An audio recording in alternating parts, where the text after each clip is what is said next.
Ukrainians in Poland receive fake draft notices. Russia launches over 90 drones at Ukraine from 3 directions. And how partisans discover hidden Russian ammunition depot in Crimea. The latest news next. Russian forces are attempting to disguise ammunition depots in Crimea, but partisans continue to locate them despite the thorough camouflage, the partisan movement attached reports. A spy discovered an ammunition depot near the settlement of Dobroshein.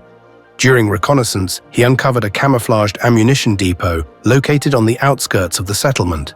According to the partisans, equipment and personnel were moving near the site. The depot itself is surrounded by fortifications, the report adds. Despite the efforts to place the depot in a remote area and camouflage it, partisans were able to find it. Russian forces seized the Ukrainian peninsula in 2014. Currently, there are numerous military facilities in Crimea responsible for supplying Russian troops not only in Crimea, but also at the front in Ukraine. For instance, in early December, partisans uncovered a Russian army deployment at a resort in Crimea. Over the past day, Russians conducted assault operations at the Kharkiv and Kupiansk directions.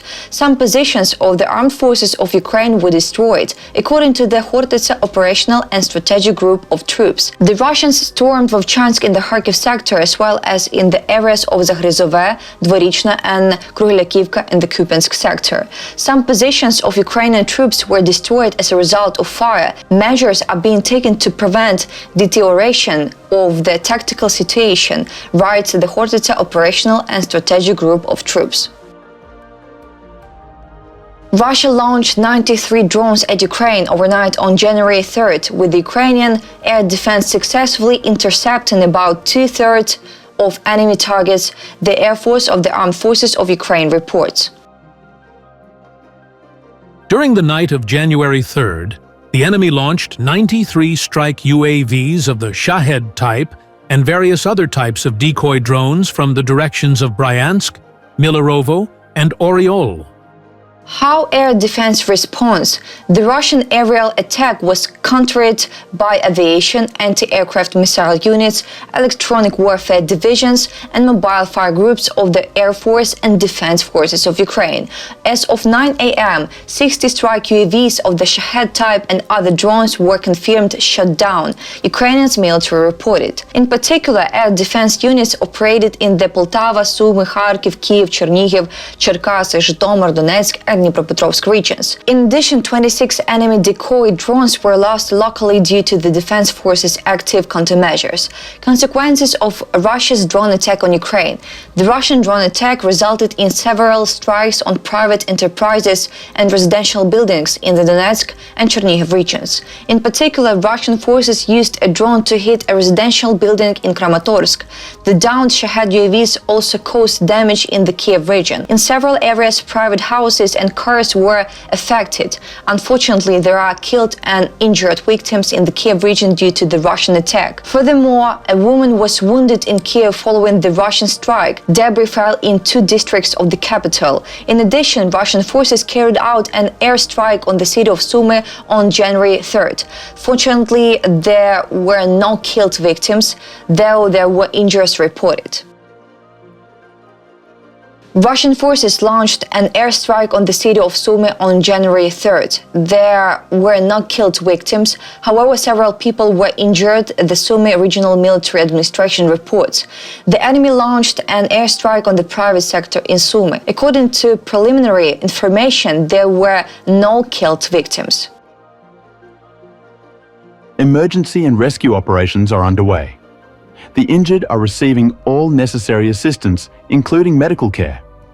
The consequences of the Russian attack are still being clarified. The State Emergency Service of Ukraine added that an enemy drone hit a 2-story residential building causing a fire on the first floor. An elderly couple lived in the house, but fortunately, no one was injured. According to local authorities, on January 3rd, 7 enemy drones were destroyed over the Sumy region. Since the beginning of the year, Ukrainians' air defense forces have already downed 17 Russian drones over the region. Administration also reported that the private house in the region was damaged due to debris from a Shahed drone. The injured are receiving assistance. A new meeting on Ukrainians' defense in the Ramstein format will take place next week. The meeting is scheduled for January 9th, according to Radio Liberty. The next meeting in the Ramstein format will be held on January 9th, 2025, the agency reports. According to the Public Relations Office of the Ramstein Air Base, Pentagon Chief Lloyd Austin will chair the meeting of the Contact Group of Ukrainians' Defense. The meeting will be held in person. This will be the 25th meeting of the contact group. Earlier, Ukrainian's Defense Minister Rustem Umerov said that the next meeting of the Ramstein would take place in January 2025. However, the head of the Defense Ministry did not announce the date of the meeting. Some Ukrainian citizens in Poland have received letters resembling military draft notices. However, Poland's Office for Foreigners has clarified that these letters are forgeries. Reported by European Pravda citing the Polish news portal RMF24. About details, the Office for Foreigners in Poland has released a scanned copy of a letter sent to some Ukrainian citizens in Poland allegedly on behalf of the office, stating that it was a forgery. The fake letter claims that due to Ukrainian military service legislation and ongoing mobilization, the recipient should expect a visit from the office's representatives. In the sample, this date is indicated as between the 17th to 31st of December, followed by a deployment to a mobilization point for service in Ukrainian armed forces. It also mentions criminal liability for evading conscription and potential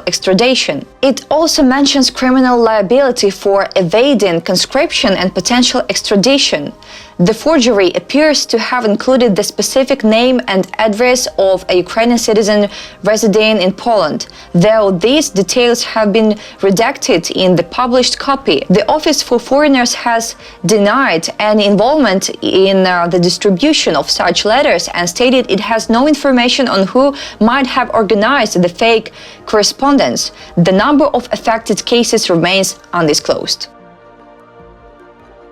That's all for today. Thanks for watching this video. Like and subscribe.